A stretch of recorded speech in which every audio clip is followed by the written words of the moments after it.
பறை என்பதிலிருந்து பறையன் என்கிற ஒரு சமூகம் உருவாகி இருக்க வாய்ப்பே இல்லை. இது குறித்து பலரும் இப்போது ஆய்வு செய்திருக்கிறார்கள். பரம்பரை என்கிற சொல்லில் வருகிற பறை, இந்த பா ரை, அது இடையின ரை, எரள வளர இடையினம் என்கிற இப்படி கொம்பு போட்டு கீழே இழுக்கிற ரை பறை.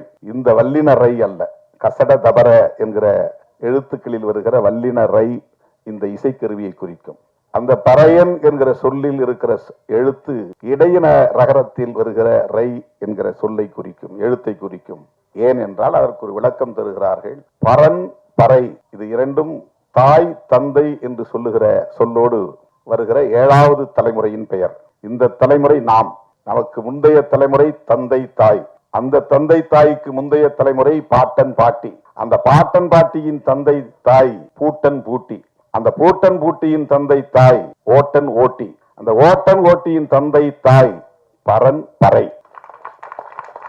இது 7வது தலைமுறை ஆதி குடி. அந்த பரனுக்கும் பறைக்கும் பிறந்தவர்கள் சேயோன் சேயோல், பாட்டனுக்கும் பாட்டிக்கும் பிறந்தவர்கள் தந்தை தாய்.